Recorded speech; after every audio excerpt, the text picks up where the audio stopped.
नमस्कार, मैं हूं पद्मजा जोशी। आप देख रहे हैं आज की अड़ी सनातन संस्कृति के लिए। आज का दिन बहुत बड़ा है। आज महाशिवरात्रि का पावन पर्व है, तो वहीं प्रयागराज में महाकुंभ का भी आखिरी दिन है। देश भर में अलग अलग तीर्थ स्थलों पर, चाहे वो बनारस हो, अयोध्या हो, उज्जैन हो या फिर प्रयागराज, मंदिरों में श्रद्धालुओं की इतनी भीड़ देखी गई जिससे एक स्पष्ट मैसेज निकल करके आया है कि हिंदू या सनातनी आस्था अब उफान पर है। हर मंदिर, हर तीर्थ स्थल श्रद्धालुओं की भीड़ से जाम सा हो गया, लेकिन फिर भी ये तांता टूटने का नाम नहीं ले रहा।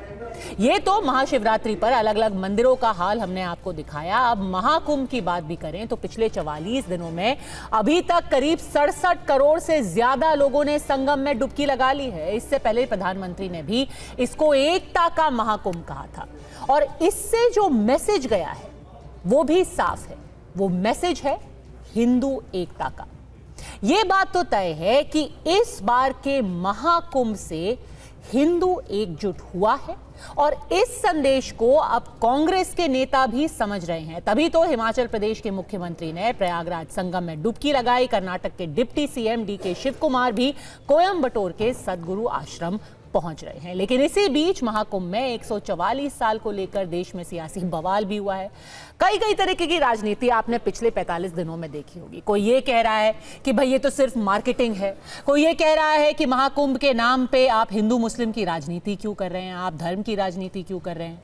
कोई ये भी कह रहा है कि भाई ये तो महाकुंभ है ही नहीं, ये तो सिर्फ प्रचार किया गया है, इसको महाकुंभ बताया गया है ताकि ज्यादा से ज्यादा लोग वहां पर पहुंचे।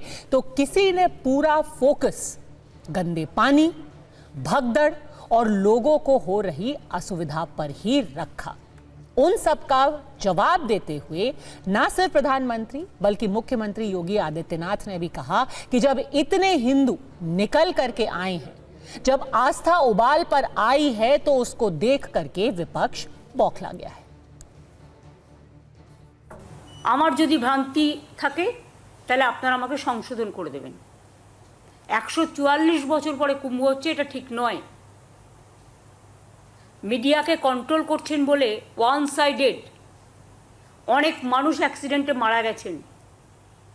যে পরিবারগুলো 6টা জায়গায় পদপিষ্ট হয়ে মারা গেছেন, আমি যারা কুম্ভে স্নান করছে আমি কিচ্ছু বলবো না, তাদের প্রতি আমার সম্মান আছে। ममता दीदी को हिंदू धर्म त्याग करके, हिंदू धर्म परित्याग करके दूसरा धर्म में चल जाना चाहिए, क्योंकि वो भारत का 100 करोड़ हिंदू को जिस टाइप का वो बेइज्जत कर रहे हैं हर दिन, लेकिन इस टाइप बात कोई नहीं करते। महाकुंभ जैसा आयोजन किया, उसमें भी झूठ बोला। ये कुंभ हर 12 साल बाद होता है, ये कोई नई बात नहीं है। लेकिन बीजेपी ने इतना पैसा लगाया, इतना प्रचार किया, लोगों को निमंत्रण दिया और उसके बाद उन्हें अपने हाल पे छोड़ दिया। महाकुंभ में जिसने जो तलाशा उसको वह मिला। गिद्धों को केवल लाश मिली, सुअरों को गंदगी मिली, संवेदनशील लोगों को रिश्तों की खूबसूरत तस्वीर मिली, आस्थावानों को पुण्य मिला, सज्जनों को सज्जनता मिली, गरीबों को रोजगार मिला, अमीरों को धंधा मिला, श्रद्धालुओं को साफ सुथरी व्यवस्था मिली, पर्यटकों को अव्यवस्था मिली, सद्भावना वाले लोगों को जाति रहित व्यवस्था मिली, भक्तों को भगवान मिले। तो ऐसे में अड़ी के सवाल हैं बिल्कुल सीधे। महाकुंभ टू महाशिवरात्रि, क्या अब हिंदू एकता का संदेश घर घर पहुंच गया है? क्या विपक्ष को यही जो संदेश है, ये जो चेतना है, वो खल रही है? राकेश त्रिपाठी, प्रवक्ता भारतीय जनता पार्टी के, हमारे साथ जुड़ गए हैं। कांग्रेस से अभय दुबे जी हमारे साथ हैं। फराज किदवई, प्रवक्ता समाजवादी पार्टी, हमारे साथ अवधेश कुमार, वरिष्ठ पत्रकार भी हैं, और विवेक श्रीवास्तव लेफ्ट के नेता हैं। सबसे पहले शुरुआत करती हूं आपसे फराज साहब। कई लोग कह रहे हैं, और भारतीय जनता पार्टी तो खास तौर पर कह रही है, कि जब 66 करोड़ लोग कुंभ पर पहुंचे हैं तो संदेश साफ है कि ये है एकजुट हिंदू और एकजुट हिंदू वोट। समाजवादी पार्टी से कैसे देखेगी? देखिए पद्मजा जी, सबसे पहले तो क्योंकि आपने माननीय मुख्यमंत्री जी की एक बाइट चलाई, तो मैं उसी से अपनी शुरुआत करूंगा। And definitely I will come to your point, जिसपे आप बोल रही हैं कि हिंदू एक पे आपकी क्या राय है, मैं उस पर अपनी राय रखूंगा। बिल्कुल, देखिए गिरती हुई भाषा पे पद्मजा जी, अगर नोबेल प्राइज मिलता होता तो उत्तर प्रदेश के मुख्यमंत्री जी को वो जरूर मिल जाता। चाणक्य नीति में लिखा हुआ है कि प्रलय भिन्न मर्यादा भवंति किल सागरा, सागरा भेद मिछंती प्रलय पिन साधवा। इसका मतलब यह हुआ कि जिस सागर को हम बहुत गंभीर समझते हैं, प्रलय आने पर वो अपनी मर्यादा भूल जाता है और किनारों को तोड़कर जल थल को एक कर देता है। लेकिन प्रलय पिन साधवा, साधु या श्रेष्ठ व्यक्ति संकटों के पहाड़ के टूटने पर भी श्रेष्ठ मर्यादाओं का उल्लंघन नहीं करता है। पद्मजा जी, ये आपको डिसाइड करना पड़ेगा और टीवी 9 भारतवर्ष के करोड़ों दर्शकों को डिसाइड करना पड़ेगा कि सुअर और गिद्ध जैसी भाषा विधानसभा के अंदर बोली जाती है तो वो मर्यादाओं का उल्लंघन करता है कि नहीं करता है। ठीक है, इसी की चर्चा पहले कर लेते हैं। राकेश त्रिपाठी, बताइए, कुंभ को लेकर के इस तरीके की अमर्यादित भाषा, इस तरीके की राजनीति मर्यादा क्या है, इसको फराज साहब ने समझाया। सुअर को तो नहीं कहा गया है। किसी व्यक्ति को सुअर कह दिया हो, किसी नेता को सुअर कह दिया गया होता तो निश्चित तौर पर आपत्तिजनक होती, अभद्र होती, इसकी कठोर शब्दों में निंदा होती।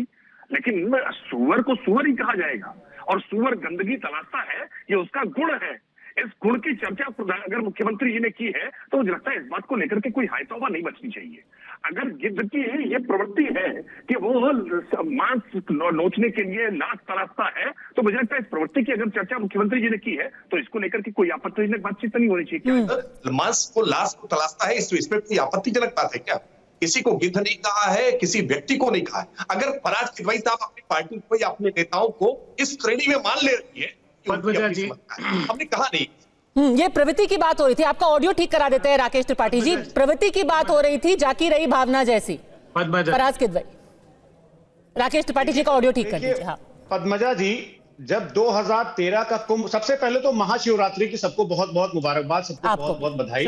जी जी, शुभकामनाएं, बहुत बहुत शुभकामनाएं। देखिए 2013 का जब कुंभ हुआ था और इस देश के भावी प्रधानमंत्री आदरणीय अखिलेश यादव जी के नेतृत्व में वहां पर कुंभ का आयोजन हुआ था और रेलवे स्टेशन पर एक भगदड़ मची थी।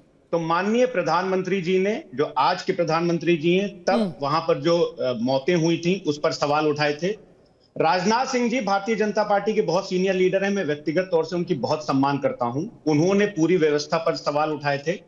आगे मैं कुछ कमेंट नहीं करना चाहता हूं, आप समझ गई होंगी कि मैं कहां आ रहा हूं, आपके करोड़ों दर्शक भी समझ रहे होंगे। देखिए क्या है कि विपक्ष का जो काम है, विपक्ष और मीडिया का जो काम है, पद्मजा जी, तो आप कह रहे हैं कि वहां पर भी गिद्ध वाली राजनीति कोई कर रहा था?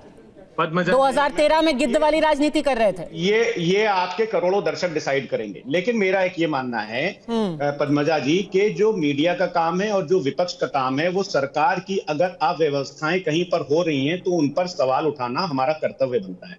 मैं टीवी 9 भारतवर्ष की तारीफ करूंगा।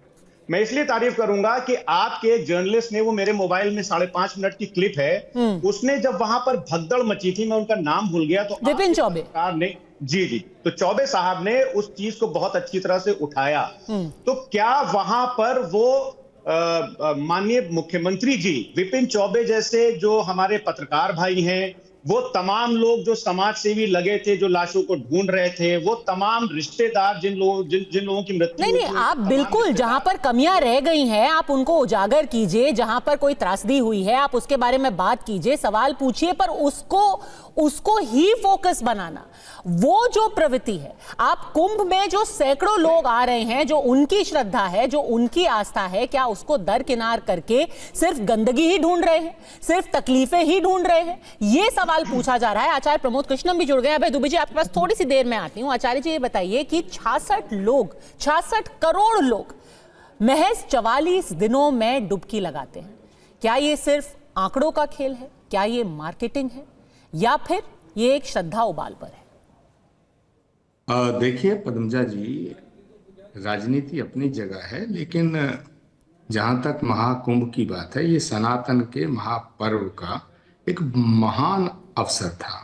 और ये जब से देश आज़ाद हुआ है उसके बाद की बात नहीं कर रहा हूँ मैं जब से सदियों से कुंभ लगता है, हर सरकार कुंभ की व्यवस्था करती आई है। अंग्रेजी हुकूमत में भी कुंभ लगता था, लेकिन जिस तरह का कुंभ के प्रति उत्साह, उमंग, उल्लास भारत की जनता और पूरे विश्व में जो भारत के लोग रहते हैं, सनातन को मानने वाले लोग रहते हैं, उनमें इस बार नजर आया, इतना कभी पहले देखने को नहीं मिला। ये महाकुंभ के इस सफल आयोजन पर सभी भारतवासियों को हृदय से, उत्तर प्रदेश की सरकार को, भारत की सरकार को, खासतौर से प्रधानमंत्री जी को, उत्तर प्रदेश के मुख्यमंत्री आदरणीय योगी जी को बधाई देना चाहिए, उनकी सराहना करनी चाहिए। और मुझे लगता है ये सनातन के महापर्व के इस महाकुंभ के अवसर पर हमें अच्छी बात करनी चाहिए, क्योंकि सनातन सबका है, सब सनातन के हैं। राजनीति होती रहेगी। लगभग मौनी अमावस्या से लेकर के जो मौनी अमावस्या पे जो घटना घटी वो दुखद थी, लेकिन 60-65 करोड़ लोग एक जगह इकट्ठा हुए, ये हमारी सामाजिक समरसता का उदाहरण है, ये अनेकता में एकता का उदाहरण है, ये सनातन के गौरव का विषय है, यह श्रद्धा, आस्था और विश्वास का विषय है। तो जो लोग आलोचना कर रहे हैं वो सरकार की आलोचना करें। और प्रॉब्लम यहाँ हो रही है कि वो सरकार की आलोचना करते करते सनातन की आलोचना करने लगे हैं। वो कुंभ से प्रॉब्लम हो गई है। तो एक बार भी किसी विपक्ष के नेता का बयान यदि ये आता कि भाई महाकुंभ जो है वो बहुत अच्छा हो रहा है, ये भारत के गौरव का विषय है, ये सनातन के गौरव का विषय है, और फिर सरकार की आलोचना करते, तब तो थोड़ी बात समझ में आती। जिस दिन से लगा जब दुर्घटना हुई उससे पहले भी तो सराहना नहीं की गई ना। तो इसमें इसका मतलब ये है कि दोष कहीं और है, देखा कहीं और जा रहा है। तो मुझे लगता है कि अपनी अपनी दृष्टि का जो दोष है उसका निवारण करने का समय है, और ये बड़े गौरवान्वित होने का पल है। आज महाशिवरात्रि है, महाकुंभ का समापन हुआ है, लेकिन सैकड़ों करोड़ दुनिया में जो लोग हैं, सैकड़ों करोड़ जो सनातन को मानते हैं, वो बड़े गौरवान्वित हैं, वो बड़े हर्षित, प्रफुल्लित हैं, उत्साहित हैं। भारत की संस्कृति की सब तरफ जय जयकार हो रही है, भारत की सभ्यता, सनातन की जय जयकार हो रही है। तो इस जय जयकार में आप भी शामिल होइए, पक्ष हो या विपक्ष, ये तो चलता रहेगा। पर 66 करोड़ लोग इसलिए आए हैं, सवाल तो ये भी पूछे जा रहे हैं क्योंकि एक तरीके से मार्केटिंग की गई कि ये महाकुंभ है, जबकि 2013 की सीएजी की रिपोर्ट कहती है कि उस साल जो कुंभ का आयोजन हुआ था वो था असली महाकुंभ, और ये सीएजी रिपोर्ट में दर्ज है। तो भ्रम क्यों फैलाया गया लोगों में? देखिए ये गलत बात है। मार्केटिंग, सनातन के इस महापर्व को मार्केटिंग के जरिए थोड़ी जाना जाएगा। आदिकाल से लेकर हमारी आस्था है कि कुंभ होता है, महाकुंभ होता है, हरिद्वार में कुंभ होता है, नासिक में कुंभ होता है, उज्जैन में कुंभ होता है। सरकार का तब बनता है कि कुंभ में आने वाले सभी यात्रियों की सुविधाओं का ध्यान रखे और उनकी श्रद्धा का ध्यान रखे, संतों का स्वागत किया जाए। ये तो हमेशा हर एक सरकार करती है। अखिलेश यादव जी की जब सरकार थी तो उसमें भी उन्होंने ध्यान रखा था, लेकिन उसमें भी अगर कभी उसमें भी एक हादसा हुआ था, तो जब हादसा हुआ तो सरकार की आलोचना विपक्ष ने की और करनी चाहिए। इस हादसे में अगर कोई कमी रह गई है तो उसकी आलोचना होनी चाहिए। लेकिन मुझे शिकायत क्या है, मेरी पीड़ा क्या है, मेरी वेदना ये है कि विपक्ष के सभी नेता राहुल गांधी जी की तरह बात करने लगे। मतलब सरकार का विपक्ष होने का मतलब ये थोड़ी है कि उसके अच्छे कामों का भी विरोध करो। अरे भाई, एक बार तो कहो कि योगी आदित्यनाथ जी ने अच्छा काम किया, एक बार तो कहो प्रधानमंत्री जी का ये काम अच्छा है। जब संसद का उद्घाटन हुआ तब विरोध करेंगे, 370 हटी तब विरोध करेंगे, 3 तलाक हटा तब विरोध करेंगे, अगर कॉमन सिविल कोड आने की बात हो रही है तब विरोध करेंगे, जो यूनिफॉर्म सिविल कोड यूसीसी है, अगर सीए एनआरसी की बात हुई तो विरोध करेंगे। मतलब हर बात का नहीं होगा विरोध। उसमें एक संदेह पैदा होगा कि दोष सरकार में है या आपकी दृष्टि में है। केवल विरोध करने के लिए विरोधी दल में होना ठीक नहीं है। भारत का विरोध मत करो, भाजपा का विरोध करो, भाजपा के फैसलों का विरोध करो, लेकिन भाजपा के फैसलों का विरोध करते करते आप भारत का विरोध क्यों करते हो? ये मेरा सवाल भी है और मेरी पीड़ा भी है। जी, पर अर्धकुंभ महाकुंभ का आयोजन तो पहले भी हुआ करता था। इस बार इस तरीके का जो उस पर राजनीति क्या की जा रही है आचार्य जी, कि इसको इस तरीके से दर्शाया गया है ऐसे पहले कभी ना हुआ है ना कभी भविष्य में होने वाला है। नहीं पदम जी, पहली बात तो यह है कि इतनी बड़ी संख्या में लोग कभी नहीं आए, तो अगर सत्य को सत्य कहना गलत है तो फिर तो सत्य का अर्थ कहां रह जाएगा? ना भूतो ना भविष्यति। 50 करोड़ से ऊपर लोग कभी कुंभ में सम्मिलित नहीं हुए, पहली बात। अब इस सरकार ने अगर कुंभ में आने का निमंत्रण पूरी दुनिया को दिया, तो भाई जो पहली सरकारें थी उन्हें किसने रोका था? पहली सरकार भी हरिद्वार में जब कुंभ हुआ तो उत्तराखंड की सरकार ने व्यवस्था की। प्रयाग में कुंभ हुआ 2013 में तो अखिलेश यादव जी की सरकार का काम कुंभ कराना थोड़ी ही ना है, काम में व्यवस्था देना। लेकिन सरकार ने अगर लोगों को आमंत्रण दिया तो ये तो अच्छी बात है ना। किसी के घर में अगर काज होता है, विवाह होता है या कोई समारोह होता है तो निमंत्रण देना पड़ता है। तो उत्तर प्रदेश की सरकार की सराहना होनी चाहिए इस बात के लिए कि उन्होंने सबको आमंत्रित किया। अब श्री राम जन्म ये सरकार का काम थोड़ी ना आचार्य जी। पदमजा जी, मुझे बस थोड़ा सा और समय दें जी। जब श्री राम जन्मभूमि मंदिर की प्राण प्रतिष्ठा हुई अयोध्या में पिछले साल 22 जनवरी को, तो उन्होंने सबको आमंत्रण दिया, सबको निमंत्रण दिया, लेकिन जिन्हें नहीं जाना था नहीं गए। उसमें क्या दोष था? ठीक है, तो सुप्रीम कोर्ट के फैसले के बाद बन रहा था। तो सवाल उठता है, अगर आपने सरकार के किसी फैसले का तो स्वागत किया होता, उसमें तो सरकार ने निमंत्रण नहीं दिया था, श्री राम जन्मभूमि ट्रस्ट ने दिया था। तो आपने कहना शुरू कर दिया ये आरएसएस का समारोह। अरे भगवान राम तो आरएसएस के थोड़े ही हैं, भगवान राम बीजेपी के थोड़े ही हैं। भगवान राम आदि से अनंत तक कण कण में बसते हैं राम, रग रग में बसते हैं राम, धड़कन में धड़कते हैं राम। बीजेपी की उत्पत्ति 1980 में हुई, आरएसएस की उत्पत्ति 1925 में हुई, राम पहले से थे। तो आपने भगवान राम को एक पार्टी का क्यों मान लिया? दोष आपके भीतर है। आपने सनातन को नजरअंदाज क्यों किया अभय दुबे जी? और दृष्टि दोष जो है उसको लेकर के पीड़ा, आप देखिए जो तस्वीरें आ रही हैं कोयम्बटूर से, वहां पर तो आपके पार्टी के नेता भी पहुंचे हुए हैं, डीके शिव कुमार भी वहां पर है। नहीं, अभय दुबे जी बहुत विद्वान व्यक्ति हैं, कांग्रेस में हमारे साथ रहे, मैं भी कांग्रेस में हूं। मैं जो बात कह रहा हूं इसको अगर इसका विरोध ये करेंगे तो मैं स्वागत करूंगा, लेकिन इसकी सही आलोचना समालोचना करने का अधिकार उन्हें भी है, मुझे भी है। ठीक है, एक बार उनसे व्यू ले लेते हैं। अभय दुबे जी। पद्मजा दी, दृष्टि दोष तो असल में आपको और आपके चैनल को हुआ है। 1952 से कांग्रेस पार्टी के नेता कुंभ में स्नान करने के लिए जा रहे हैं।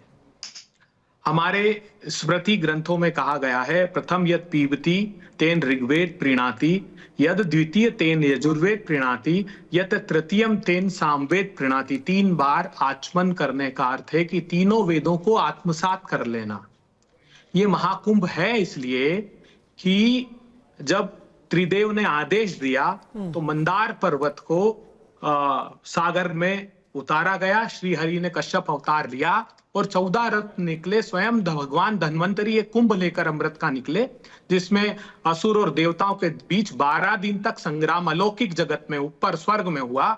इस और अलौकिक जगत के 12 दिन का अर्थ है 12 वर्ष इस लौकिक जगत के।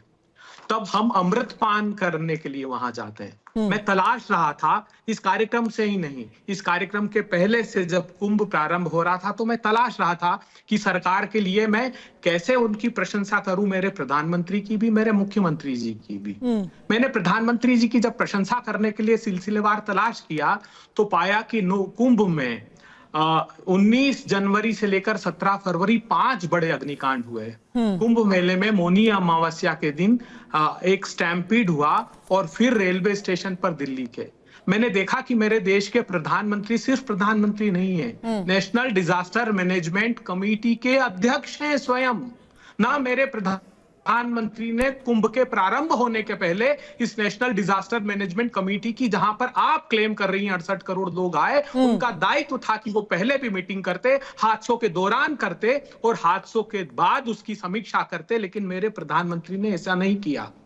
मेरे प्रदेश के मुख्यमंत्री ने इस बात की कड़ी आलोचना की कि मेरे देश के प्रधानमंत्री जी ने जो रिपोर्ट दी है सेंट्रल पोल्यूशन कंट्रोल बोर्ड की, वो झूठी है। जबकि एनजीटी ने कहा नवंबर 2024 6 नवंबर को कहा कि साहब 17 स्थानों पर 128 MLD ठीक है अकेले प्रयागराज में। पद्मजा जी, जब दूसरे लोगों को 15-17 मिनट दिए तो 3 मिनट दीजिए, उसके बाद बोलने का अवसर मत दीजिएगा।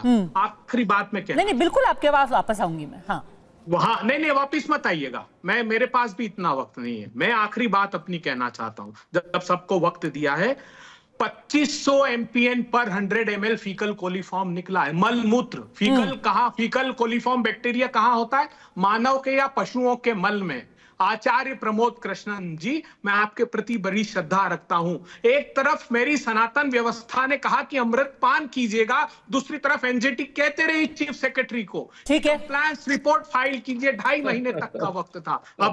अभी जब 17 फरवरी को ये जो आदेश आया है उसमें एनजीटी ने कहा कि आप में इतनी क्षमता नहीं कि सही रिपोर्ट प्रस्तुत करें, और आलोचना कर रहे हैं मोदी जी की। आचार्य जी, मोदी सरकार ने जो रिपोर्ट दी है कि उसमें नहाना तो आचमन तो दूर, पीना तो दूर, नहाने लायक तक पानी नहीं। ये किसकी? कांग्रेस के नेताओं में भी उतनी ही आस्था है, अगर सिर्फ सवाल उठाने से वो गिद्ध नहीं बन जाते। नहीं, मैं तो आखिरी बात आचार्य जी उनको और एक बार वो तस्वीरें भी दिखा दीजिए। कांग्रेस के जो नेता गए हैं, डीके शिव कुमार गए हैं, दिग्विजय सिंह गए हैं, प्रमोद तिवारी गए हैं, अंजलि निंबलकर गई हैं, तो उनकी आस्था पर, उस पर सवाल उठाने की क्या जरूरत है? आचार्य जी एक मिनट पद्मजा जी, वापस आ रही हूँ आप पे, आ रही हूँ आपके पास आप अभय जी, क्योंकि आपने सवाल पूछा है आचार्य जी से। पूछिएगा आखिरी सवाल, आचार्य जी से आखिरी सवाल पूछिएगा।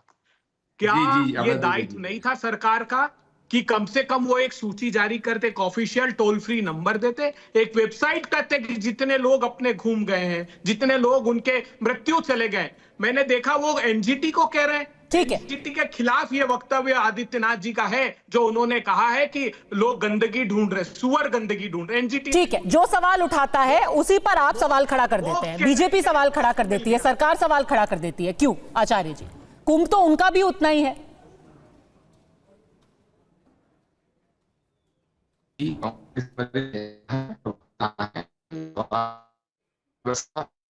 जी, आपका कनेक्शन थोड़ा सा ठीक करते हैं, कुछ वहां पर प्रॉब्लम आ गई है। अवधेश जी, क्या यह सही है इस तरीके की राजनीति करना? देखिए, ऐसा है, आपने जो चर्चा की है, व्यक्तिगत आस्था अपनी रखना, डुबकी लगाना और उस आस्था को देश के हित में, सामाजिक एकता के हित में सामूहिक आस्था में परिणत करना, उसमें लोगों को प्रेरित करना कि देश आस्थावान बने और उसके आधार पर देश को एक सांस्कृतिक आध्यात्मिक क्रांति की ओर ले जाना, दोनों में बहुत अंतर है, दोनों में कोई नहीं, ये तो कॉन्स्टिट्यूशन में कहीं नहीं लिखा है। हमारे देश में अनेक वामपंथी मित्र इंक्लूडिंग विवेक श्रीवास्तव घरों में पूजा करते हैं, लेकिन बाहर पूजे पाठ को अंधविश्वास बताने का एक प्रचलन था। अब इसको दूसरे रूप में समझिए। पर आपको एक दिलचस्प बात बताऊं, आज डीके शिव कुमार, आज उनको जाना था आदि योगी के लिए महाशिवरात्रि में, उसके पहले उनको बकायदा बाइट देनी पड़ी कि देखिए मैं जा तो रहा हूं महाशिवरात्रि की पूजा के लिए, लेकिन मैं सभी धर्मों का सम्मान करता हूं, मैं बीजेपी के करीब नहीं जा रहा, मैं सिर्फ महाशिवरात्रि की पूजा करने जा रहा हूं। उनको बकायदा सफाई देनी पड़ी। तो इस समय के कांग्रेस के नेतृत्व का ऐसा दबाव है मनोवैज्ञानिक। देखिए, डीके शिव कुमार ने तो जब चुनाव था तब भी कहा कि मैं हनुमान जी का मंदिर बनवाऊंगा, जगह जगह पूरे कर्नाटक में बनवाऊंगा और बजरंगबली की पूजा करवाऊंगा। रेवंत रेड्डी ने गौ पूजा की कर्नाटका में। देखिए, ऐसा है कि कर्नाटका हमारे देश में हिंदुत्व और सनातन का एक ऐसी आधार भूमि आज भी है जहां कर्म कांड की श्रेष्ठतम शिक्षा मिलती है, और वहां से जो पंडित लोग निकलते हैं वो जगह जगह आपको मंदिरों में मिलेंगे, वो एक अलग पक्ष है, और वो दक्षिण और उत्तर का। देखिए, जो कुंभ में जो इस समय जो कुछ भी हमने एक जन समूह देखा है जो अभूतपूर्व अकल्पनीय है, और वहां से जो लोग निकल रहे हैं, मैंने तो किसी भी एक व्यक्ति के मुंह से नहीं सुना कि मैं यहां से खिन्न होके, दुखी होके या अव्यवस्था से असंतुष्ट होकर जा रहा हूं, जबकि समस्याएं हैं वहां, भीड़ है वहां। जब भीड़ में आपको दिक्कत होती है तो राजनीतिक तौर पर ये समूह जो है परेशानी पैदा कर रहा है। ऐसे ही है हमारे दुनिया में परिवर्तन की एक रूपरेखा। आपको पिछली बार भी मैंने बताया था कि 1789 से ही लगता है, जैसे उससे पहले अमेरिका ने एक 1776 में युद्ध किया, 1789 से ही लोग रोटी रोटी चिल्लाते जो बढ़ रहे हैं मैरी एंटवाइनेट के जो है राजमहल की ओर, या जो माओ त्से तुंग के साथ जो है रूट मार्च चल रहा है, रेड मार्च, वही क्रांति है। भारत ने हमेशा आध्यात्मिक सांस्कृतिक क्रांति की बात की है। राजनीतिक क्रांति का हमारे यहाँ महत्व उतना नहीं है, राजनीति भी उस क्रांति में सहयोग करे। तो आप कह रहे हैं ये सांस्कृतिक क्रांति का हिस्सा है, ये महाक्रांति की शुरुआत है, ये संकेत है। जैसे मैं एक उदाहरण आपको छोटा सा देके अपनी बात खत्म कर रहा हूँ। देखिए, नदियां जब पहाड़ से निकलती है तो आप देखेंगे कि वो बूंद बूंद बूंद बूंद गिरती है, उसमें कोई शक्ति नजर नहीं आती है, लेकिन धीरे धीरे वो पत्थर घिसते हुए पहाड़ के अंदर से छेद करते हुए और बाहर विराट रूप में होता है। तो उसी प्रकार से अयोध्या से जो एक मूवमेंट शुरू हुआ, जिसको इस देश के पॉलिटिकल नेताओं ने समझा नहीं, वो उसी बूंद बूंद होते ही एक विराट स्वरूप में है। इसके पॉजिटिव इफेक्ट की ओर ले जाने की बजाय जब आप नहीं समझते हैं तो उसको नकारते हैं, उस पर प्रश्न उठाते हैं। अरे गंगा जल में थोड़ी अशुद्धि होगी, तो ये सिर्फ करोड़ों लोगों को लगा है कि हमको वहां दिव्य अनुभूति हो रही है, तो उन अनुभूतियों को मापने का कोई यंत्र इस समय दुनिया में वैज्ञानिकों ने बनाया है क्या? ठीक है विवेक श्रीवास्तव, तो ये क्रांति का रूप ले रहा है और क्या इसी से परेशानी हो रही है? इसीलिए रोज कुछ ना कुछ नुक्स निकालने की कोशिश की जा रही है और सारा ध्यान उसी पर रखा जा रहा है कि कमियां क्या है। क्या फर्क है? नहीं आप सुनिए पहले थॉट प्रोसेस में क्या फर्क है, मुझे तो पहले ये बताइए, ये अवधेश जी बता दें या इसके पहले आचार्य जी बैठे थे वो बता दें कि भैया कॉन्स्टिट्यूशन में कहां लिखा है कि it is the duty of the government to promote one religion. ये कहां लिखा है कॉन्स्टिट्यूशन में? ऑन द कॉन्ट्ररी कॉन्स्टिट्यूशन यही मेरे टेबल पे पड़ा हुआ है। प्रमोट कौन कर रहा है रिलीजन? किसी भी धर्म को प्रमोट कहां किया जा रहा है? अगर सैकड़ों लोग महाकुंभ में जा रहे हैं तो उनके लिए व्यवस्था करना प्रमोट करना है क्या? धर्म और रिलीजन में अंतर है। धर्म हमारे कर्तव्य का, कर्तव्य की दृष्टि से है। नहीं आप मुझे बोलने दीजिए, फिर आप मुझे काउंटर करिए। ठीक है, आप सुनिए। It is not the job of the government to do सांस्कृतिक क्रांति। मेरा कॉन्स्टिट्यूशन क्लियरली बोल रहा है the state has to be neutral. आपका काम कुंभ को फैसिलिटेट करना है। न्यूट्रल क्या होता है? न्यूट्रल क्या होता है? कि आदमी पूजा करना बंद कर दे, आदमी अपना धर्म का निर्वाहन बंद कर दे। मठाधीश के रूप में इन्विटेशन देकर के लोगों को बुलाएं, उनका अधिकार है। अरे विवेक जी, न्यूट्रल क्या होता है? धर्म त्याग दे अपना, नास्तिक बन जाए क्योंकि कोई मुख्यमंत्री है या प्रधानमंत्री है तो कहे मेरा कोई धर्म ही नहीं है। नास्तिक बन जाए भैया, कॉन्स्टिट्यूशन को देख तो फिर बोल दो। कॉन्स्टिट्यूशन में कहां लिखा है कि कोई आदमी अपने धर्म का त्याग कर दे क्योंकि वो मुख्यमंत्री या प्रधानमंत्री बना है? व्यक्तिगत करो। कहां लिखा है कॉन्स्टिट्यूशन में कि हिंदू धर्म को प्रमोट करना है? कहां लिखा है कॉन्स्टिट्यूशन में सांस्कृतिक क्रांति होनी चाहिए? कहां लिखा है? We are neutral, we are secular. आप प्रियम्बल पढ़िए पहले कॉन्स्टिट्यूशन का। ऐसा है कि कॉन्स्टिट्यूशन का अर्थ हमारे यहाँ सर्वधर्म समभाव रहा है। आप कॉन्स्टिट्यूशन असेंबली का पूरा बहस देखिए विवेक जी। कॉन्स्टिट्यूएंट असेंबली के पूरी बहस में हमारे देश में सेकुलरिज्म का एक ही अर्थ रहा है, सर्वधर्म समभाव। न राज्य किसी रिलीजन के पंथ के विरुद्ध जाएगा और न राज्य किसी पंथ के अपने आप को रिप्रेजेंट करेगा कि हम उसी पंथ के हैं। लेकिन किसी भी पंथ के धार्मिक कार्य को सहभागी करना यह सेकुलरिज्म के विरुद्ध नहीं होता है, पहली बात। दूसरा, वहां किसी धर्म और पूजा पाठ, सुनिए हमारे यहाँ उस ढंग से रिलीजन नहीं है कि हमने एक ही हमारे संस्थापक है, हमारे पास एक ही कोई मूर्ति है जिसकी पूजा करना है, एक ही पुस्तक को मानना है। डुबकी लगाना किस देवता की पूजा है भाई? इतने लोग जा रहे कुंभ में डुबकी लगाने, वहां जातीय भेद अगर समाप्त हो रहे हैं, ये कौन सा रिलीजन और पंथ है? आपका जो संविधान और धर्मनिरपेक्षता की डेफिनेशन है ना, वो तो बहुत ही अजीबोगरीब है। क्योंकि मैं आपको बता दूं कि एक ऐसा कुंभ था विवेक जी जहां पर हिंदू गए, जहां पर मुसलमान गए, जहां पर सिख गए और तो और 73 देशों के राजनयिक, जिनमें से ज्यादातर लोग ईसाई थे, वो भी जाकर के डुबकी लगा करके आए हैं। तो या तो वो सब के सब हिंदुत्ववादी हो गए आपकी परिभाषा के मुताबिक, और वो सभी संविधान के विरोधी हैं। जी ने एक वो महिला हर्षा बुलाई, वो आकर के ब्यूटी पार्लर से नकली जटाएं लगा करके साधु बन रहे हैं। आधे से ज्यादा लोग वहां घूमने जा रहे हैं। सर वही है ना, जाकी रही भावना जैसी। आपको वही लोग दिखेंगे, आपको वो नहीं दिखेंगे जो सैकड़ों लोग देश विदेश से, अमेरिका से, ऑस्ट्रेलिया से, अंबाला से, अमरोहा से, सब के सब महाकुंभ में डुबकी लगाने आ रहे हैं। आपको कोई एक महिला दिखेगी जो कि नकली जटाएं लगा करके आ गई, और आप उसी पर 73 मिनट यहाँ पर डिबेट करेंगे। आजम खान को खड़ा किया पड़तरे में। आजम खान का मैनेजमेंट ऑनरेबल शंकराचार्य ने बोला है इस कुंभ के ऑर्गेनाइजेशन से कहीं बेहतर था, कहीं बेहतर था। तो फिर आप जाकर के सीएजी की रिपोर्ट पढ़ लीजिए। उस महाकुंभ पर एक सीएजी की रिपोर्ट आई थी, उसमें क्या लिखा था उस पूरे महाकुंभ और आयोजन के बारे में, उस रिपोर्ट में अच्छे से दर्ज है। आप वो जाकर के पढ़ लीजिए। राकेश त्रिपाठी और ये महाकुंभ की आड़ में, महाशिवरात्रि की आड़ में आप अंत में तो वोट की ही राजनीति कर रहे हैं ना, और जो कोई और हर किसी को धर्म विरोधी बता दे रहे हैं। ऑनरेबल शंकराचार्य ने बोला है, ऑनरेबल शंकराचार्य ने बोला है, विवेक श्रीवास्तव आप should resign and take responsibility for the deaths. आप सुनते नहीं है इसलिए संकट हो। विवेक श्रीवास्तव ने पूछा कि संविधान में कहाँ लिखा है, कहाँ लिखा है। मैं संविधान की किताब लेकर बैठा हूं, जरा उस संविधान की किताब को जरा पलट करके दर्शकों को दिखा दीजिए कि संविधान की किताब में कहाँ लिखा है कि हज पर सब्सिडी दी जाती है। इस संविधान की किताब में कहाँ लिखा गया है कि प्रधानमंत्री आवास में, मुख्यमंत्री आवास में इफ्तार की जाएगी। ये संविधान में कहाँ लिखा हुआ? संविधान आपके संविधान में जब नीचे की सरकार होती है, जब विपक्षी दलों की सरकारें होती है और मजहबी तुष्टीकरण के लिए हर प्रकार के यत्न किए आपने, आपके दर्द हो रहा है ना, पीड़ा हो रही है के लिए। यही नरेंद्र मोदी जी की सरकार और ये योगी आदित्यनाथ जी की सरकार अभी भी मुसलमानों के इस्तीफा के लिए भी व्यवस्थाएं करती है, उनके हज जाने के लिए भी सारी व्यवस्थाएं करती है। इसलिए सरकार की जिम्मेदारी सबके लिए होती है, सरकार सबके लिए करती है, सबका साथ सबका विकास का आधार पर चलती है। विवेक श्रीवास्तव की समस्या मैं जानता हूँ, एक एक करके प्लीज, एक एक करके।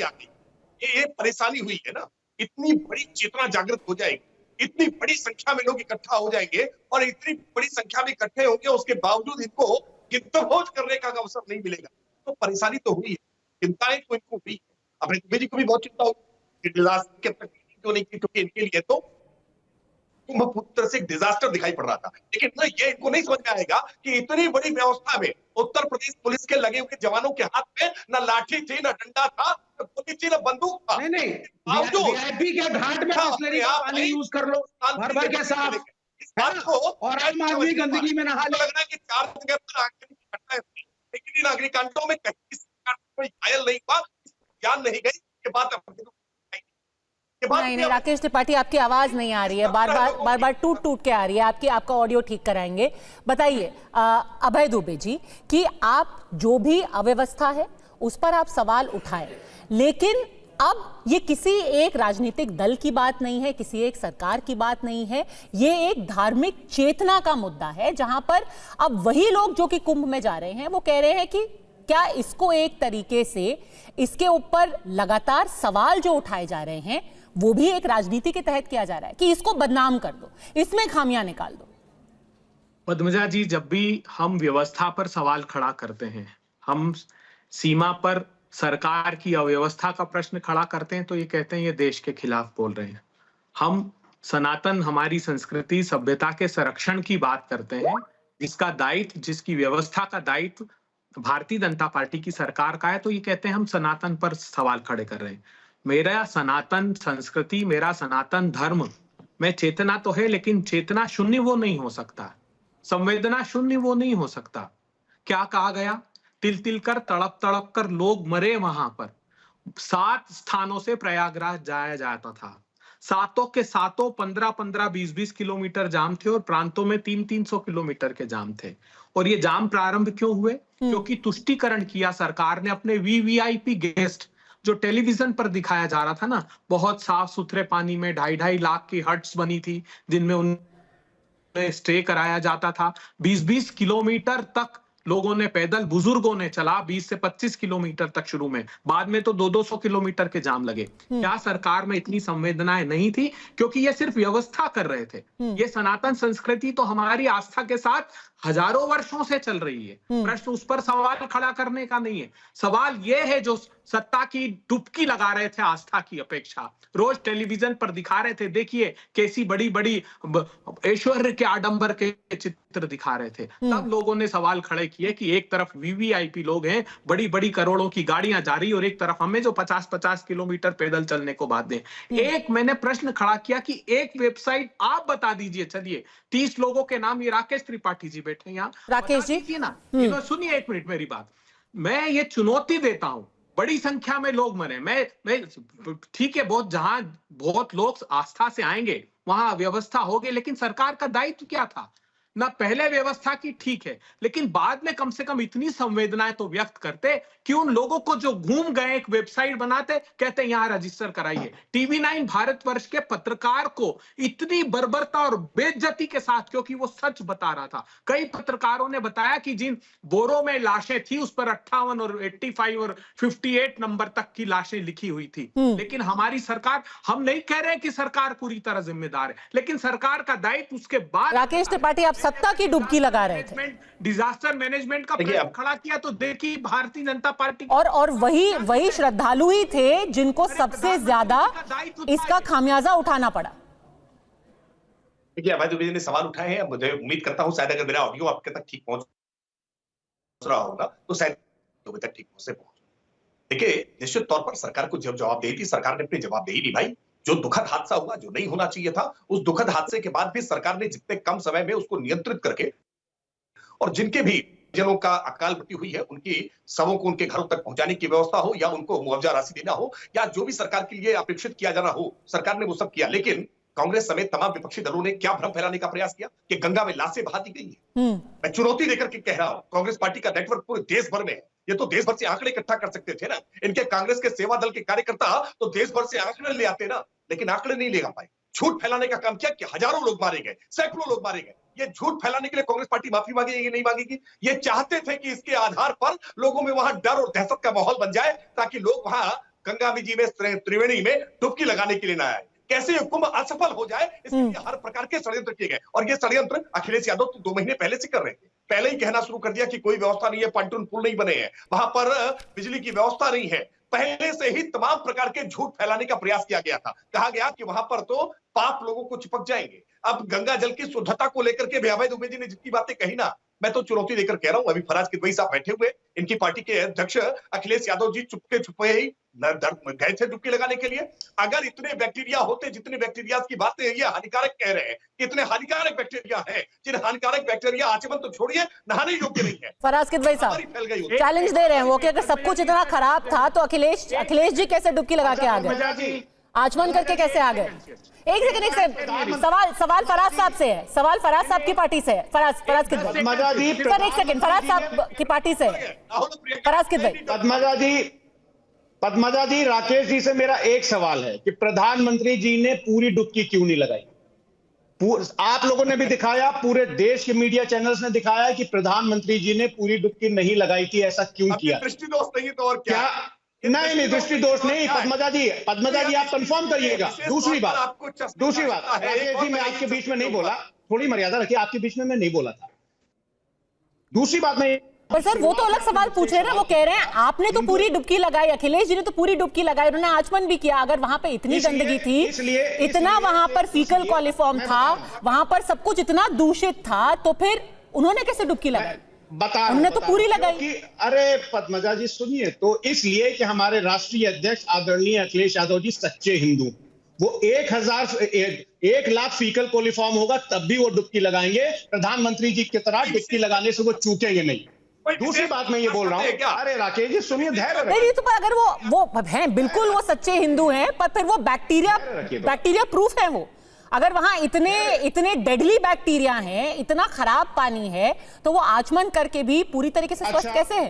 तब तो ठीक है। अगर आप ये कमेंट कर रही हैं मैं नहीं कर रही हूँ, ये सवाल पूछा गया है, मैं सिर्फ उसको आपको ट्रांसलेट कर रही हूँ। हाँ, अरे पद्मजा जी पूरी बात तो होने दीजिए। इसका मतलब सेंट्रल पोल्यूशन कंट्रोल बोर्ड झूठ बोल रहा था कि वहां पर बैक्टीरिया नहीं है।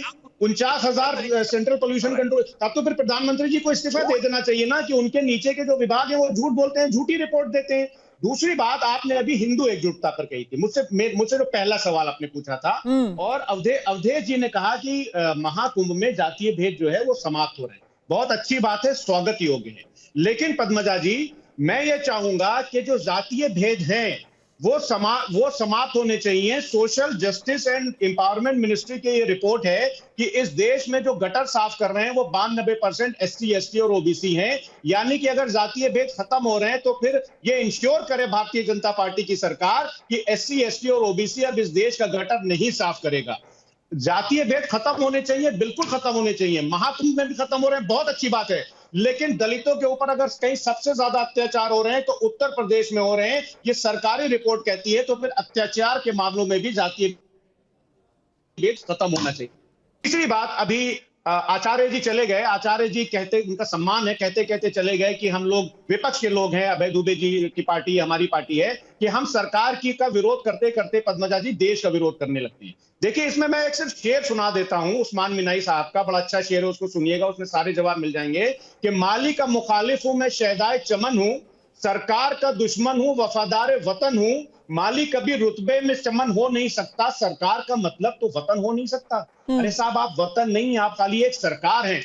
हम आपका विरोध करते रहेंगे, तीसरी बात और अंतिम बात, मुझे सिर्फ 30 सेकंड दे दीजिएगा। भारतीय जनता पार्टी की पद्मजा जी, ये प्रॉब्लम है कि ये हमेशा डिनायल मोड में रहते हैं। जब नई दिल्ली रेलवे स्टेशन पे भगदड़ मची तो सीपीआरओ नॉर्दर्न रेलवे ने एएनआई को बाइट दी और उन्होंने क्या कहा कि there is no stampede, it is only a rumour.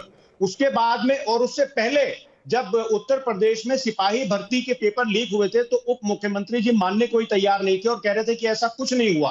Hema Malini ji कह रही हैं कि इंसिडेंट तो हुआ विच इज राइट, मगर इतना बड़ा ऐसा कुछ नहीं हुआ, इसको एग्जैजरेट करके दिखाया जा रहा है। जो 30 लोगों की जो लोग स्टैम्पीड में मारे गए थे, संजय निषाद जी कह रहे हैं अरे छोटी मोटी घटनाएं तो हो जाती हैं। तो अगर इनकी सरकार की, इनके सांसदों की, इनके मंत्रियों की ये भाषा है तो समाजवादी पार्टी इस व्यवस्था के ऊपर प्रश्न उठाती रहेगी। आप हमको चाहे जिस कैटेगरी में रखिए, चाहे जहां पर खड़ा। अवधेश जी, धर्म के नाम पे रफा दफा नहीं कर सकते, गंदगी तो है, सीपीसीबी ने बोला है। नहीं, देखिए ऐसा है कि फराज किदवई जी की एक बात का तो मैं उत्तर दूंगा, बाकी जाऊंगा तो डिबेट कि अगर आज भी किस जाति के लोग ही गटर साफ करते हैं तो हम सब के लिए शर्म का विषय है। ये निश्चित रूप से शर्म का विषय है और ये दूर होना ही चाहिए। वो सरकारों की भी भूमिका है, दूसरे की भी भूमिका है और वो सबकी उसमें भूमिका है। और कुंभ में ये नहीं हुआ है कि बिल्कुल खत्म हो गया है, लेकिन जब क्रांति होती है तो धीरे धीरे उसके साइलेंट प्रभाव दिखते हैं और वो साइलेंट प्रभाव आने वाले समय में दिखेंगे। मैं ये बताने की कोशिश कर रहा हूं पद्मजा जी कि देखिए जब तूफान आता है ना, जो उसको नहीं पहचानेगा, अगर मान लीजिए बड़े बड़े चट्टान उड़ रहे हैं, कोई घर के खिड़की से जरा सिर उठा के देखने की कोशिश करेगा कि जब देखते हैं, टेस्ट करते हैं तो उसका सिर उड़ के फेंका जाएगा। तो उसी ढंग से हमारी पॉलिटिकल पार्टियां इसको, और इस तूफान का किसी पॉलिटिकल पार्टी से लेना देना नहीं है, भले से भारतीय जनता पार्टी हो कोई और हो। नहीं, अब नहीं कह सकते हैं। अगर इस समय ये लग रहा है कि कुंभ के पक्ष में बीजेपी ही खड़ी है, अब इसने अपना अलग स्वरूप ले लिया है। अगर उसने हमारे प्राचीन धर्म शास्त्रों में लिखा, प्राचीन शास्त्रों में लिखा है कि राजा को धर्मपरायण होना चाहिए। धर्मपरायण का मतलब ये नहीं है कि किसी दूसरे रिलीजन का विरोध करना, प्रोसिक्यूट करना। धर्मपरायण का मतलब जो कुछ भी अच्छा हो उसका साथ देने वाला होना चाहिए। तो अगर मैं कह रहा हूं कि करोड़ लोग एक साथ डुबकी लगाते हैं, उनका मन शांत होकर बाहर निकलता है और वो जो कल्याण के भाव से एनर्जी निकलती है वो हमको आपको दिखाई नहीं देती है। तूफान को पहचानिए। मान लेंगे कि 60 करोड़ लोग वहां आए, डुबकी लगाए, उन्होंने देश विश्व की दुआ की, उसका कोई असर नहीं होगा। ये पॉलिटिकल पार्टियों की भूल है। तो इसलिए जितने विषय उठा रहे हैं वो एक संघर्ष का विषय है। सामाजिक न्याय में के पूर्णता में कमी है, वो होना चाहिए, लेकिन उसके लिए हम केवल बीजेपी को कटघरे में खड़ा करें और सबके लिए कुंभ को आधार बना दें, फिर तो वो कुंभ की परिणति ऐसे नहीं होने वाली। और ये एक तूफान है, इसका मजाक उड़ाएंगे तो अपना ही नुकसान करेंगे आप। नहीं, मजाक और क्या होता है, एक साइंटिफिक टेम्परामेंट आदमी के अंदर होना चाहिए, अपने अपने धार्मिक साइंटिफिक क्या है। नहीं, वो कह रहे हैं साइंटिफिक टेम्परामेंट होना चाहिए, आपको धर्म की बात नहीं करना चाहिए, कुंभ में नहीं जाना चाहिए। पद्मजा जी, भारतीय वैसे आपको पता है ना कि इसरो के चीफ भी गए थे महाकुंभ, अब उनको साइंटिफिक टेम्परामेंट रहे हैं। आप भी पढ़ी लिखी हैं। भारतीय कम्युनिस्ट पार्टी पहली पार्टी थी जिसने इस संविधान को नकारा, प्रस्ताव पारित किया कि ये पूंजीवादियों, साम्राज्यवादियों और उपनिवेशवादियों का ग्रंथ है, इससे देश नहीं चलेगा। फर्स्ट पार्टी थी और आज ये संविधान उठा रहे थे। ये बदलाव होता है ना, ये बदलाव है। और भले से ही आप जितनी भी साइंटिफिक टेम्परामेंट की बात कर लें, अब इसरो के चीफ से ज्यादा साइंटिफिक टेम्परामेंट तो ना मेरे में है और शायद आप में भी नहीं होगा। इसरो के चीफ भी चंद्रयान के लॉन्च से पहले गए कहां थे? मंदिर ही गए थे सर। तो साइंटिफिक टेम्परामेंट की तो खैर बात मत कीजिए, अपनी बात बोलिए। और इसी तरीके के बार बार जब आप मजाक उड़ाएंगे तो नुकसान अपनी ही पार्टी का करेंगे। नहीं, आप बैठ के अंधविश्वास फैलाइए ना नेशनल टीवी पर। कुंभ में जाना अंधविश्वास कहां से हो गया? पार्टी है, कुंभ में जाना अंधविश्वास है? अंधविश्वास यहाँ बैठ करके तो जितने 66 करोड़ लोग गए हैं सब अंधविश्वासी हैं। सेकुलरिज्म की यही दुष्ट परिभाषा रही है जिसने इतना ही सब के विरुद्ध जो है वातावरण बनाया है। स्नान करने, धर्म कार्य करना, डुबकी लगाना, पूजा पाठ करना, ये अंधविश्वास है, ये मूर्खता है। अच्छा बढ़ाएगा और ये फैलाते रहे, उसी के विरुद्ध तो ये प्रतिक्रियात्मक विद्रोह होता है जिसमें बीजेपी को उसका लाभ मिलता है। आपको करप्शन को अटैक करेंगे तो ये देश आगे बढ़ेगा। अपनी आप आध्यात्मिक सर, समय बदल गया है, भारत बदल गया है, सामूहिक मनोविज्ञान बदल गया है। समय को नहीं पहचानेंगे तो कहां पीछे छूट जाएंगे आपको पता नहीं चलेगा। नाम पे मुसलमानों का कभी रुकती नहीं है। दिखा करके यहाँ पे हिंदुओं को डराइए मत। जो बीजेपी कर रही है। ठीक है, चलिए सर, तो आपके हिसाब से फिर तो सुखविंदर सिंह सुक्खू भी अंधविश्वासी हैं, डीके शिव कुमार भी अंधविश्वासी हैं, प्रमोद तिवारी भी अंधविश्वासी हैं, जितने राजनयिक गए वो भी अंधविश्वासी हैं, जितने एक्टर डायरेक्टर गए वो भी अंधविश्वासी हैं, आपके प्रधानमंत्री भी अंधविश्वासी हैं, सारे लोग अंधविश्वासी हैं, सारा ज्ञान सिर्फ आपके अंदर समाहित है। कोई बात नहीं, यही सच होगा। बाकी जितने लोग गए हैं 66 करोड़, सबके सब मूर्ख और अंधविश्वासी होंगे, इसीलिए वो कुंभ गए हैं। सारे कैदियों को ले जाओ, गंगा नहला दो, सारे कैदियों को कुंभ में ले जाओ। पद्मजा जी, और बोलो हो गया भैया, पाप खत्म। अभय दुबे जी, छोड़ दो। पद्मजा जी, अभय दुबे कम कर रहे हैं। और ये मैं वापस अवधेश जी ने जो बात कही है कि ये किसी एक पार्टी की बात नहीं हो रही है। अब कई ऐसे लोग हैं जो कि वहां पर जाते हैं, कहते हैं देखिए हम अपने धर्म के लिए आए हैं, ये सरकार ने हमारे लिए व्यवस्था की है वो अच्छी बात है, पर अब बात किसी राजनीतिक पार्टी, किसी एक विशेष विचारधारा नहीं, धर्म की हो गई। पद्मजा जी, किसी अखाड़ा परिषद ने, संतों महंतों ने कोई रास्ता नहीं रोका। रास्ता सरकार ने रोका कि इस रास्ते से वीवीआईपी जाएंगे, बाकी लोगों के लिए ये रास्ते बंद है, बाकी लोगों को 20 से 25 किलोमीटर की वेदना सहनी पड़ेगी। ये किसी संत ने तो तय नहीं किया। एक बात। दूसरी बात, आपने कहा कि इसरो के साइंटिस्ट भी वहां डुबकी लगाने गए, तो विनम्रता से प्रधानमंत्री जी आग्रह करता हूं, सेंट्रल पोल्यूशन कंट्रोल बोर्ड पर ताला लगा दीजिए, यूपी पोल्यूशन कंट्रोल बोर्ड पर ताला लगा दीजिए। मेरे पास डिटेल रिपोर्ट पड़ी। अब ये डिबेट सुनकर मुझे नहीं लगता कि इस रिपोर्ट पर कोई बात करनी चाहिए। जब अमृत मंथन, जब सागर मंथन हुआ था, जब क्षीर सागर का मंथन किया, तो वहां पर कालकूट नाम का विष भी निकला था, जो भगवान शंकर ने आदि अनादि अनंत अखंड अछेद अभेद सुभेद कहावे, मेरे महादेव ने वो कंठ में धारण कर लिया। ये हिंदू धर्म है। वो विष वमन नहीं कर दिया उन्होंने, वो अमृत को पान करने के लिए, सृष्टि के लिए छोड़ा, और ये सत्ता विष का वमन कर रही, इसलिए ये हिंदू धर्म के खिलाफ है। मैं सिर्फ इतना बताना चाहता हूं, अगर कोई साइंटिफिक एविडेंस है, और वो भी मोदी सरकार ने दिया, ऐसा नहीं कि कांग्रेस पार्टी या समाजवादी पार्टी या विवेक श्रीवास्तव किसी ने दे दिया। ये कहे ना, वहां पर क्या कहा एडिशनल एडवोकेट जनरल ने, उसने अपनी विवेचना में ये कहा, गरिमा प्रसाद नाम है उसका, उसने कहा कि हम सेंट्रल पोल्यूशन कंट्रोल बोर्ड की रिपोर्ट पर कोई आपत्ति दर्ज नहीं करा रहे हैं, उसकी रिपोर्ट सही नहीं। ये बात आपकी सच है, ये बात सच है। बताइए राकेश त्रिपाठी, और अगर अभय दुबे ये बात उठा रहे हैं जो सेंट्रल पोल्यूशन कंट्रोल बोर्ड ने बोली है, तो उनको गिद्ध तो नहीं बोला जा सकता? नहीं बोला जा सकता, लेकिन अज्ञानी जरूर कहा जा सकता है। अधूरा ज्ञान बहुत खतरनाक।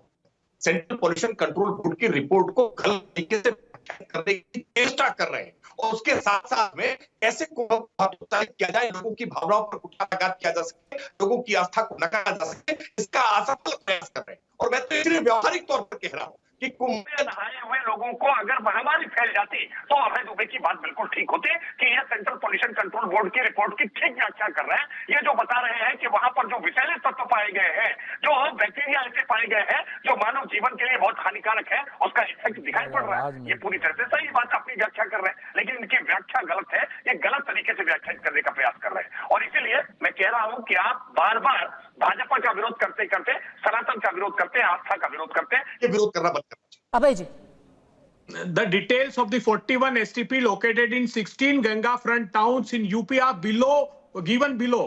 वो कह रहे हैं कि जो 41 STP से गंगा फ्रंट, जो उन्होंने बड़ा एक डिटेल रिपोर्ट दी है कि जो 41 आपके सीवरेज ट्रीटमेंट प्लांट है, उसमें से नॉन कंप्लाइंट 34 है। ये जिम्मेदारी किसकी थी? ये वहां के लोगों ने कोई गंदगी नहीं डाल दी, ये सरकार की अक्षम्यता थी। एक के बाद पर अचरज की बात है, इस सब के बावजूद भगदड़ हुई, बिल्कुल हुई, लोगों की जाने गई, बिल्कुल गई, ये रिपोर्ट भी आई, उसके बावजूद लोगों की संख्या बढ़ती चली गई। देखिए, एक भगदड़ को कुंभ का तो मान ले कि वैसा ही कुंभ हुआ है। और सेकेंड बात जो देखिए, वीआईपी हमारे कल्चर का दोष है। जो विपक्ष की पार्टियां भी वहां गई थी, उसने भी उस वीआईपी का लाभ उठाया, और वीआईपी कल्चर से आम लोगों को परेशानी होती रही है, हुई भी है। इसको कोई भी हम अस्वीकार नहीं कर सकते हैं। अखिलेश जी जब गए थे तो घाट में एक आदमी दिख रहा था, ये फराज, दोनों अभय जी और फराज किदवई ऐसे उंगली दिखा रहे हैं। जो लोग भी गए थे वहां, सबको वही वीआईपी ट्रीटमेंट मिला, वही तरह से गए, उसी तरह की सुरक्षा थी, उसी तरह की स्पेशल व्यवस्था थी। तो ये तो सभी को सोचना है, किसी एक पार्टी का विषय नहीं है। आखिरी 10 सेकंड में आपसे पूछूंगी अवधेश जी, इसका कुछ राजनीतिक असर आप देख रहे हैं? हाँ, आप कह रहे हैं ये एक मूवमेंट है, ये एक तूफान है, राजनीतिक असर होगा या नहीं? देखिए विपक्ष जिस ढंग तूफान से नहीं। उठ रहा है उसका तो पद्मजा जी, राजनीतिक मेरा असर अब होगा। सनातन धर्म हालांकि तूफान ऐसे नहीं है। क्रांतियों का तात्कालिक मेरा राजनीतिक सनातन परिणाम धर्म उसी रूप में गंगा आए हम नदी का जैसा शीतल सोचते हैं जल वो है। नहीं होता है कई मेरा बार। सनातन लेकिन धर्म, इस समय मेरे विपक्ष धर्म ने की जैसे गिनती बयान कुंभ है, को तूफान बीजेपी नहीं का है। पर्याय बना दिया है, तूफान, तो करोड़ों मेरे लोग जो सनातन जा धर्म रहे हैं को तो तूफान उसका बोलना असर तो विकृत होना ही मानसिकता होना का है। परिचय। विपक्षी पार्टियों की भूमिका से होगा कि अनेक जगह उत्तर प्रदेश में ही अगर जो चुनाव परिणाम लोकसभा में मैं कह रहा हूं आज चुनाव करा दीजिए वो परिणाम पलट जाने वाला है। ये वातावरण लोग समझने की कोशिश नहीं कर रहे हैं। देखिए बस कुछ ही इस तूफान में अगर आप अपना सिर निकाल के देखिए, देखेंगे उसमें तो भी सिर सत्ता आपका की उड़ भूख जाएगा। चुनाव समझ के के परिणाम बोलना ढूंढ रहे चाहिए। हैं। ठीक है, भले से ही आप इसको तूफान बोल रहे हैं या इसको आस्था की क्रांति बोल रहे हैं, लेकिन इसका क्या असर होगा इसके लिए हमें ज्यादा इंतजार करने की जरूरत नहीं है। क्या इसका असर बिहार चुनाव में देखने को भी मिलेगा? फिलहाल अड़ी में आप सबका हमसे जुड़ने के लिए बहुत बहुत धन्यवाद।